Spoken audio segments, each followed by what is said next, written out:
अगर आपके भी घर में सुबह या शाम में थोड़ी बहुत रोटी बच जाती है तो बस बची हुई रोटी में 2 अदद आलू डालें और बनाएं इतनी ज़्यादा शानदार सी रेसिपी, जिसे देखने के बाद आप यकीन करें आपका इसे फ़ौरन से बनाने को दिल करेगा।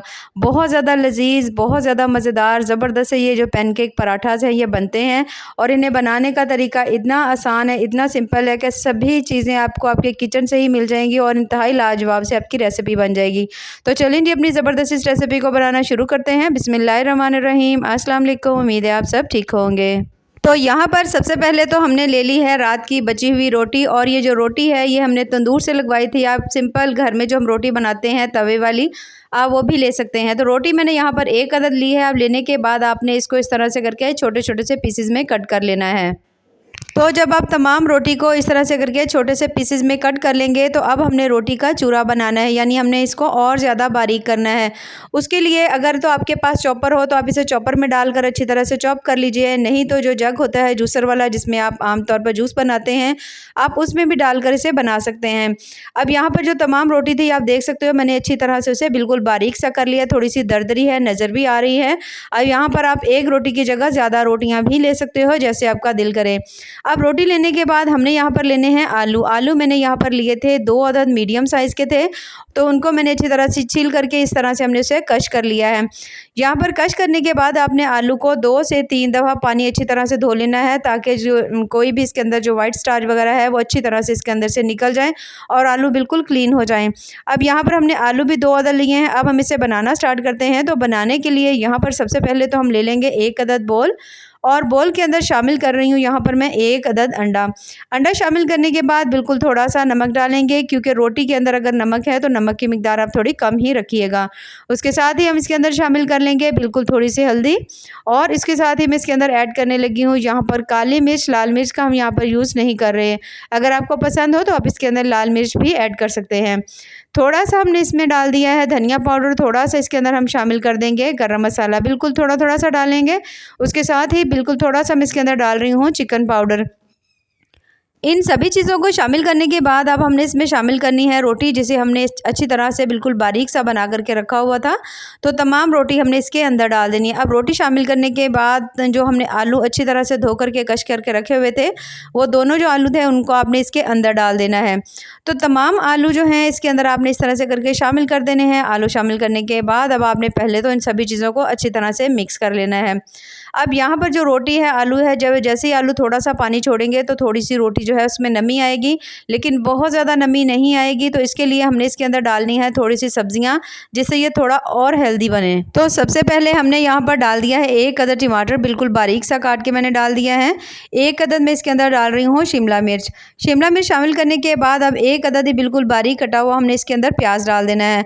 अब यहाँ पर जो आपके पास चीज़ मौजूद हो वो डाल लीजिए, अगर नहीं है तो आप इसे स्किप भी कर सकते हैं। अगर सिर्फ और सिर्फ घर में बंद गोभी है तो आप उसे भी डाल सकते हैं, नहीं तो आलू और उसके साथ ये जो रोटी है उससे भी आपकी रेसिपी बहुत अच्छी बनेगी।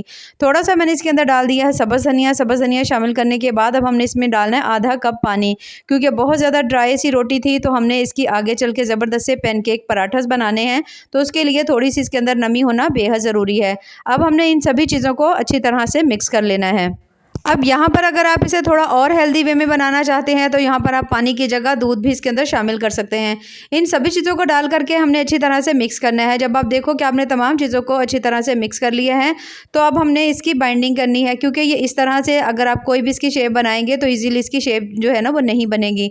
अब यहाँ पर आप देख सकते हैं अच्छी तरह मिक्स कर लिया है, लेकिन अब हमने इसको थोड़ा सा बाइंड करना है। तो उसके लिए मैंने इसमें डाल दिया है 3 चम्मच में इसमें मैदे के डाल रही हूँ। अगर आपके पास मैदा नहीं हो तो आप इसके अंदर थोड़ा सा बेसन शामिल कर सकते हैं, वो भी नहीं है तो आमतौर पर जो घर में गंदम का आटा आता है वो भी डाल सकते हैं। लेकिन अगर आप चाहें आप थोड़ा और इसको ज़बरदस्त बनाना चाहते हैं तो फिर आप इसके अंदर 2 अदद अंडे डाल लीजिए। तो उससे ये होगा कि फिर आपको इसके अंदर कोई और बाइंडिंग डालने की ज़रूरत नहीं होगी, बल्कि अंडों से तो बहुत ज़्यादा आपको कमाल के रिजल्ट्स मिलेंगे। अब यहाँ पर मैंने मैदा डालकर अच्छी तरह से सभी चीज़ों को मिक्स कर दिया। मिक्स करने के बाद थोड़ी देर के लिए ढाँप करके इसे रख देंगे। अब यहाँ पर हम ले लेंगे 1 अदद बोल और बोल के अंदर मैं शामिल कर रही हूँ तकरीबन 3 चम्मच हमने मायोनीज़ डाल देना है। उसके साथ ही हमने 2 चम्मच इसके अंदर डाल देना है चिली सॉस। चिली सॉस डालने के बाद 2 चम्मच जो है हम इसमें क्रीम शामिल कर देंगे और हमने इसमें शामिल करना है 3 चम्मच केचप के।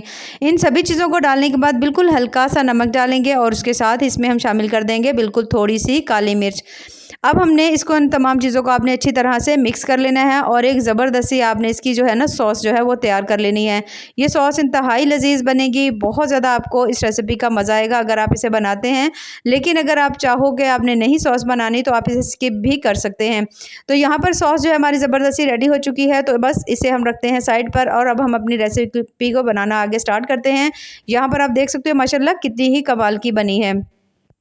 अब यहाँ पर जो तमाम हमारे पास बैटर पड़ा हुआ था वो भी ज़बरदस्त सा सेट हो चुका है, तो इसे हम पकाना स्टार्ट करते हैं। उसके लिए हमने यहाँ पर ले लिया 1 अदद सॉस पैन और यहाँ पर ये जो मैंने छोटे साइज़ का लिया, आप चाहो तो थोड़ा बड़े साइज़ में भी ले सकते हैं। हल्का सा आपने इसमें ऑयल लगाना है। ऑयल लगाने के बाद अब हमने ये जो रोटी, आलू और सब्जियों को थोड़ा सा बैटर बना करके रखा हुआ था, इसे आपने इसके अंदर डाल देना है और चम्मच की मदद से इसे आपने फैलाना है।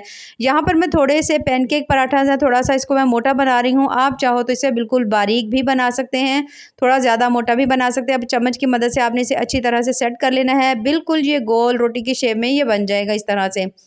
अब जब आप देखो कि आपने इसको अच्छी तरह सेट कर लिया है, थोड़ा सा आपने कोशिश करनी है कि जो सेंटर वाली साइड है वो हल्की सी पतली रखिएगा और किनारे जो हैं वो हल्के से आप मोटे रख लीजिएगा, ताकि आगे चल के जब हम इसमें अंडा शामिल करें तो फिर ये जो है ना ज़बरदस्त इसके अंदर ऐड हो जाए। अब हमने इसके ऊपर ढक्कन लगा देना है हल्का ऑयल लगाकर। उसके बाद आपने इसे सिर्फ और सिर्फ 1 से 1.5 मिनट के लिए छोड़ देना है। 1 से 1.5 मिनट के बाद आप देखोगे कि ऊपर वाली साइड जो है बहुत अच्छी तरह से कुक हो चुकी होगी, जिसका मतलब है कि नीचे वाली साइड भी बहुत अच्छी तरह से पक गई है।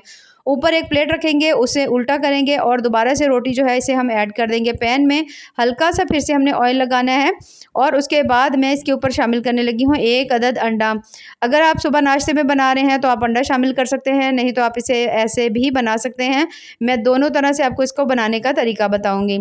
अब 1 अदद अंडा शामिल करने के बाद बिल्कुल हल्का सा इसके ऊपर नमक डाल देंगे, थोड़ी सी इसके ऊपर काली मिर्च डाल देंगे, थोड़ी सी मेरे पास यहाँ पर थी, मैंने यहाँ पर काट करके रखी हुई थी, बिल्कुल हल्की सी शिमला मिर्च और थोड़ी सी मेरे पास था टमाटर, वो भी मैं इसके ऊपर डाल दूँगी, ताकि ये थोड़ा हेल्दी भी बने, थोड़ा खूबसूरत भी बने।